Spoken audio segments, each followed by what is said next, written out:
Alors moi je vais vous parler d'un sujet qui est un petit peu qui est à la fois en plein dans le tourisme et dans le numérique, qui est un tout petit peu à la marge par rapport au sujet de l'IoT, mais voilà, qui aura le mérite peut-être d'ouvrir des perspectives par rapport à cette thématique. C'est un retour d'expérience d'une aventure qui a commencé il y a 5 mois. Qu'on a développé en partenariat avec le Conseil d'architecture et d'urbanisme du Var, donc le CAUE Var et la mairie Toulon, et qui s'appelle un projet d'application mobile dédié aux touristes qui s'appelle Archistoire, que je vais vous présenter. Alors d'abord, pour me présenter rapidement, donc moi je dirige une agence d'innovation qui s'appelle 9B+, et le principe de notre agence, c'est de travailler sur ce qu'on a appelé l'UX IRL, donc c'est vraiment de l'expérience utilisateur, mais appliquée au champ du réel. Donc notre métier, c'est en fait de créer des destinations. Initialement, on vient du monde des musées. On accompagne des porteurs de projets culturels et touristiques pour développer des concepts, des scénographies et vraiment travailler sur le contenu pour enrichir l'expérience culturelle et touristique des lieux.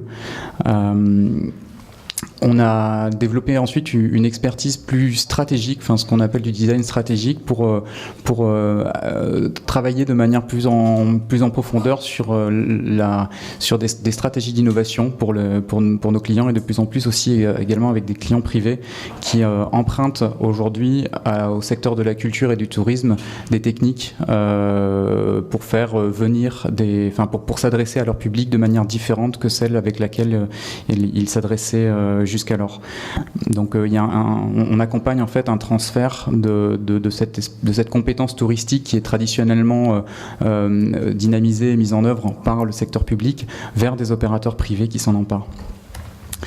Voilà, au travers de missions donc, qui sont à la fois de l'aide à la décision, des études stratégiques, de la stratégie d'innovation. On intervient à plusieurs niveaux d'échelle, et notamment de plus en plus aussi à l'échelle urbaine et à l'échelle territoriale pour mettre en cohérence les différentes offres culturelles. Et une des spécificités de l'agence, c'est également qu'on travaille beaucoup sur le numérique.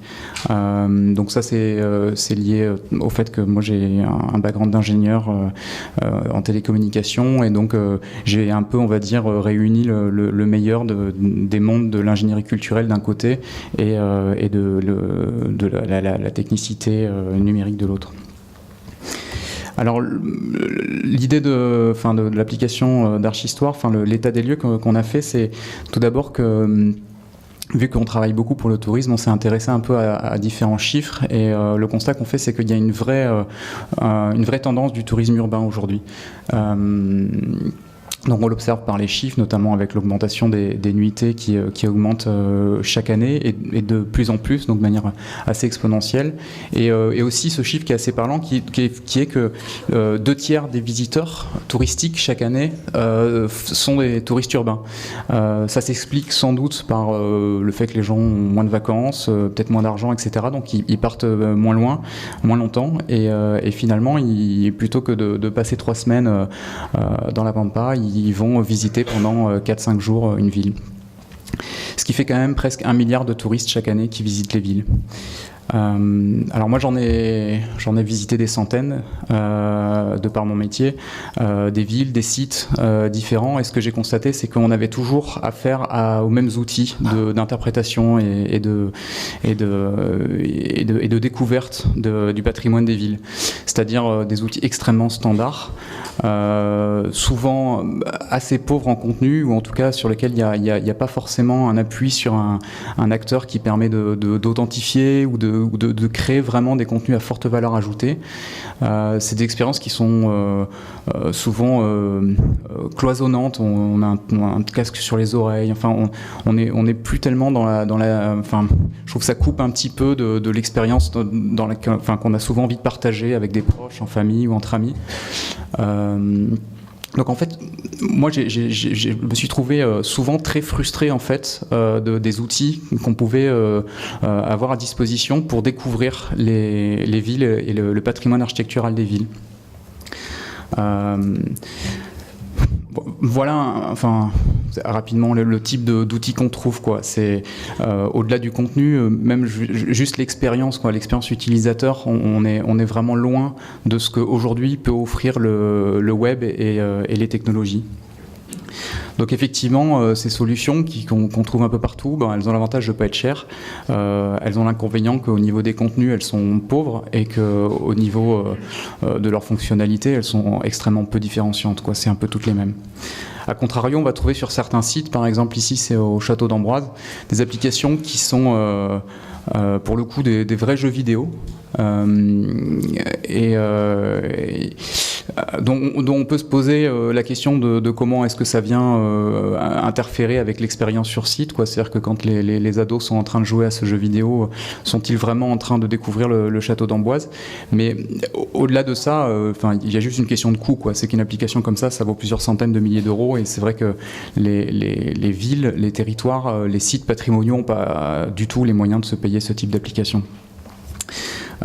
Donc ça, à la limite, on pourrait se dire que c'est un côté plus immersif. Éventuellement, s'il y a un travail sur du serious game, on peut être sur quelque chose de plus pédagogique. En tout cas, c'est spectaculaire. Mais c'est extrêmement coûteux. On peut se poser la question de est-ce que ça crée pas plutôt une distraction que réellement un engagement dans la visite. Et puis c'est pas déclinable, c'est-à-dire que c'est quelque chose qui est du sur-mesure pour chaque site. Donc en termes d'économie, c'est un petit peu compliqué, on va dire. Donc c'est face un peu à tous ces constats que, fort de notre expérience d'acteurs du tourisme et du numérique, on s'est dit on va développer notre propre solution. Voilà, on va développer notre propre solution. Qui puisse effectivement répondre aux enjeux du tourisme, c'est-à-dire une application qui permette d'utiliser un outil que les gens ont toujours sur eux, un smartphone, puisque aujourd'hui quand même 98% des gens sont équipés d'un smartphone. Donc il n'y a pas d'équipement supplémentaire, pas de casque de réalité virtuelle à se traîner, on a le smartphone, et utiliser cet équipement pour créer une expérience qui puisse effectivement enrichir la visite une visite urbaine. Et répondre à ces trois piliers du tourisme qui sont que il faut que cette application permette de pouvoir se projeter dans la visite, éventuellement de pouvoir en avoir un avant-goût, un aperçu, de façon à avoir envie de venir. Il faut qu'elle soit un prétexte, un moyen de rester sur site et finalement de prolonger la visite. Donc ça, c'est vraiment le cœur du travail du tourisme, c'est effectivement de faire rester les visiteurs qui ne fuient pas ailleurs et qui consomment. Et puis après, également, que ça soit un moyen de peut-être réinvestir ce qu'on a vu, en parler et d'une certaine manière disséminer. Alors pour ça, on a décidé d'utiliser une technologie qui avait l'air d'être un peu sur la fin, la réalité augmentée. Et en fait, pas du tout. Apple a sorti l'ARKit il y a quelques mois, qui montre qu'en réalité, c'est une technologie qui est juste au balbutiement du démarrage et qui est assez prometteuse. Donc la réalité augmentée, je ne sais pas si tout le monde connaît, mais en gros, ça consiste à rajouter une couche d'information numérique par-dessus un environnement réel qui est capté en général par le téléphone. Donc vous captez l'image avec le téléphone et sur cette image j'ai rajouté un certain nombre d'informations numériques qui viennent donc l'augmenter. La manière la plus simple de faire, c'est par exemple comme vous voyez ici, c'est une simple vitrophanie en fait dans l'aéroport de Zurich et donc il y a en superposition par rapport aux différents éléments de l'aéroport des éléments qui viennent s'y rajouter. C'est pas du tout numérique, mais ça permet simplement d'expliquer le principe de réalité augmentée. À l'extrême inverse, on a ça, que vous connaissez peut-être, l'application Mascarade. Donc là, effectivement, on est dans l'extrême de la réalité augmentée où l'appareil photo, la caméra frontale traque le visage de l'utilisateur et vient lui mapper par-dessus en l'occurrence, voilà, des masques. Et bon, c'est extrêmement bien fait, c'est assez bluffant. Alors, la question de la réalité augmentée, c'est comment elle se déclenche. Donc effectivement, si c'est avec du tracking, comme on vient de le voir, c'est génial, mais là, on n'en est pas encore tout à fait là au niveau technologie, ou pas en tout cas au coût où on peut les développer. Donc aujourd'hui, la réalité, l'augmentation, l'information, elle va venir s'ajouter plutôt en faisant un repérage de codes qui sont disséminés dans le paysage ou sur un lieu, ou éventuellement avec du tracking d'images un peu simple, mais sur le visage, ça reste encore un peu futuriste. Une autre modalité pour le déclenchement, c'est également de s'aider de la géolocalisation. C'est-à-dire que finalement, ce qu'il y a d'intéressant, quand on parle de tourisme et puis d'une manière générale d'accès à l'information, ce qui est intéressant, c'est que l'information elle soit contextuelle, c'est-à-dire que j'ai besoin d'une information à un moment, à un endroit. Donc du coup, c'est en croisant cette idée du lieu où je suis, je connais le lieu où je suis, je sais quels sont le système ou le big data, ou quelle que soit la manière dont on adresse la base de données, on va être capable de sourcer un certain nombre d'informations qui sont pertinentes par rapport à ce lieu. Et avec la réalité augmentée, donc je rajoute cette information au lieu pour lui donner cette surcouche d'informations. Donc juste quelques exemples rapidement orientés tourisme. Donc vous connaissez, ça c'est vraiment les prémices de la réalité augmentée. Ça a déjà quelques années. Donc simplement des panneaux qui indiquent les directions, c'est de l'orientation. Ça utilise le gyroscope de l'appareil photo. Donc ça positionne les choses dans l'espace en 3D. Et c'est une information qui est contextuelle, c'est-à-dire que je ne vois la station Opéra que si je suis à une distance qui me permet effectivement que ce soit une information pertinente. Ça peut servir de table d'orientation où on se met sur un point de vue et puis il y a un certain nombre de lieux qui sont fléchés et qui vont être indiqués sur l'application. Ou comme ici, ça permet de créer une espèce d'exposition virtuelle d'une certaine manière où en fait par-dessus le lieu vont s'afficher en l'occurrence des tableaux. À une autre échelle, on peut imaginer du coup faire vivre des éléments physiques comme par exemple une maquette qui pourrait venir s'animer en fait sur l'écran et sur laquelle on pourrait interagir. Donc là, on est vraiment dans quelque chose qui commence à devenir assez intéressant. De la même façon ici, on a une usine et en fait sur l'écran, donc on voit un certain nombre d'éléments qui expliquent comment fonctionnent les différentes machines et on peut accéder à des informations de cette manière pour pouvoir comprendre ce qu'on a sous les yeux. Enfin, on peut aller assez loin avec la réalité augmentée en y rajoutant une couche virtuelle pour le coup, donc de création virtuelle en 3D qui permet par exemple de faire des reconstitutions de lieux qui n'existent plus ou qui sont partiellement détruits. Donc ça, c'est un peu en s'inspirant de ces technologies, de ces différentes idées qu'on a créé cette application Archistoire, donc la première version qu'on a faite pour Toulon. Donc le principe, c'est vous vous baladez dans la ville, il y a une carte qui permet de repérer un certain nombre de points d'intérêt. Ça vous donne, ça c'est juste un outil de navigation traditionnel.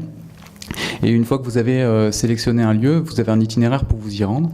Et quand vous arrivez sur le lieu, vous accédez à un panorama comme ça. Donc là, c'est pas ce que vous avez sur le téléphone, mais c'est juste, il a été étendu et donc vous avez les points à l'écran là qu'on a appelé des hotspots là qui permettent qui pulsent et qui sont des endroits sur lesquels vous pouvez appuyer pour obtenir de l'information.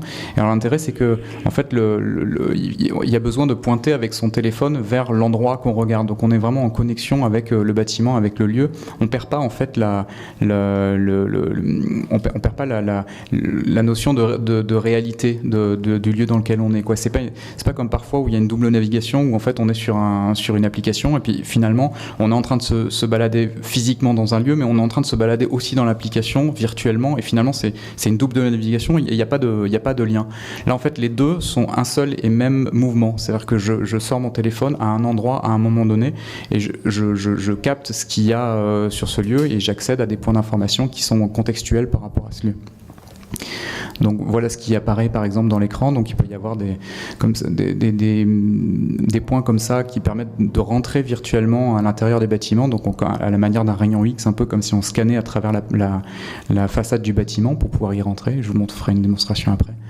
Ou alors pour afficher par exemple des cartes postales anciennes qui viennent permettre de naviguer un peu sur la ligne du temps et faire vivre les lieux à la fois dans l'espace mais aussi dans le temps finalement et rajouter cette couche d'information souvent manquante qui permet d'expliquer l'histoire des lieux. Et le constat qu'on fait, le travail qu'on a fait avec le CAUE VAR, c'est vraiment de montrer que l'architecture, le témoin architectural est réellement quelque chose qui nous permet de raconter l'histoire de nos villes.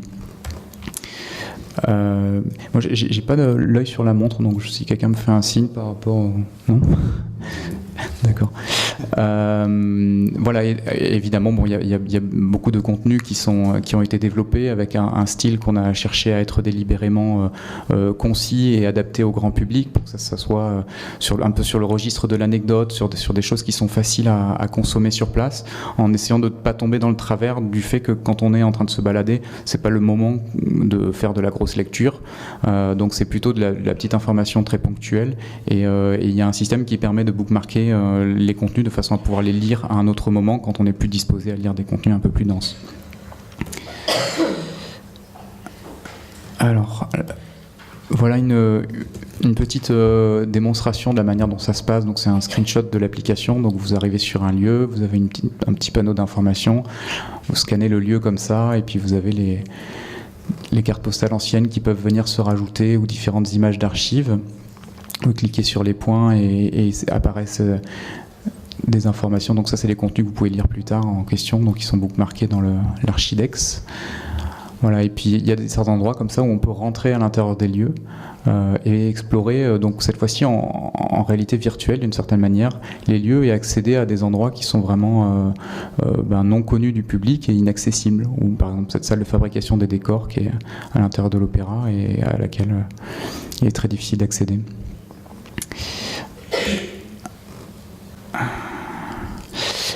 Et donc, en termes de résultats, donc c'est un projet, comme je vous ai dit, qui a démarré il y a 5 mois, qu'on a livré, on a fait l'inauguration le 15 septembre à Toulon, en présence des élus.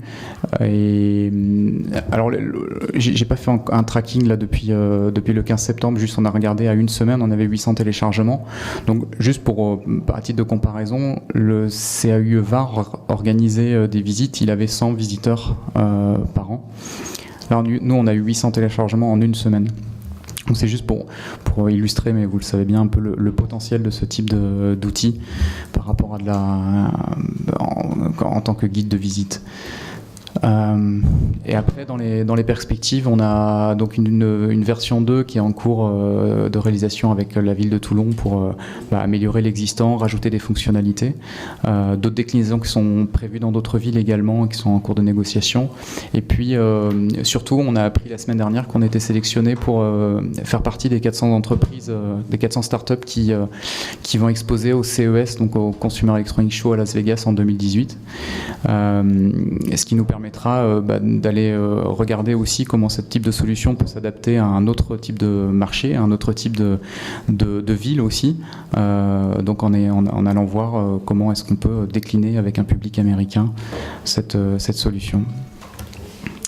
Et voilà, enfin, là il y a juste un petit teaser vidéo qui dure 1 minute 30 qui présente l'application de manière un peu plus dynamique.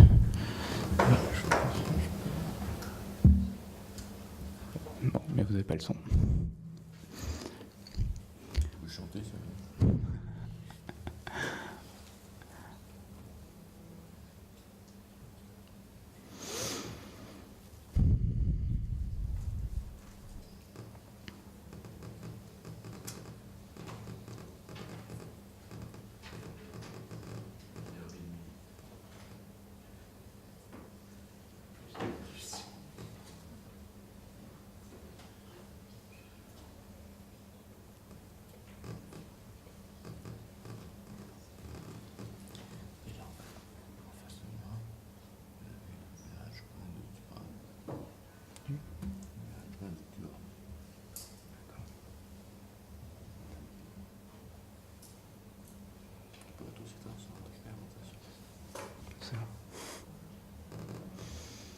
Elle parle français?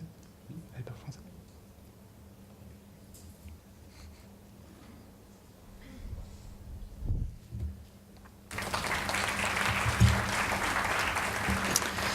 Voilà, je vous remercie.